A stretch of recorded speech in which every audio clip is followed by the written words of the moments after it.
لاول خو موسی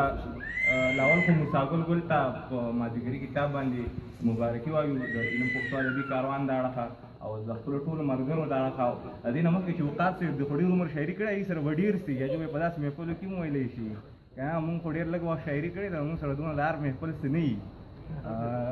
د غزل نه مخکې څو شعرونه عرض دي چې بیا د بورامې په ګلونو کې خاني ولیده بیا د بورامې په ګلونو کې خاني ولیده خزان ترې لاړو د سپرلي مې نشاني ولیده رانجه بلاو په ژوند یې پورې کړي نه وو رانجه بلاو په ژوند یې پورې کړي نه وو سترګې یې پې تورې کړې زما چې یې ځواني ولیده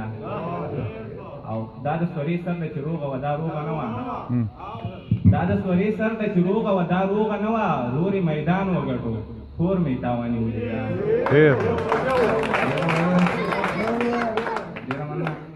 دا د سورې سر له چې روغه وه دا روغه نه وه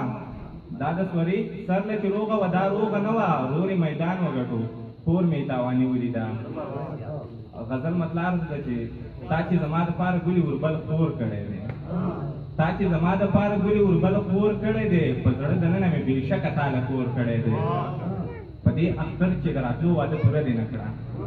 په دې اختر چې د راتلو واده پوره دې نه کړه د دې د غمې مې پړونه یې ځان له تور کړی دی اوقاف صاحب شعر دی چې د بدمنۍ هوا انسان پرېږدی مرغۍ پیژني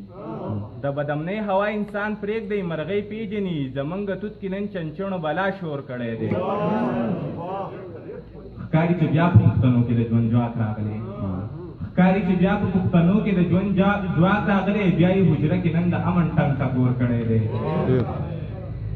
او د محبت لارې کوڅې څوک بندولی نه شي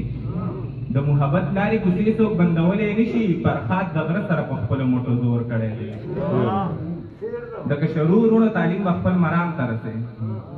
د کشرو وروڼو تعلیم به خپل مرام ته رسې دا وصیت مې راته خپلې خوږې مور کړی دی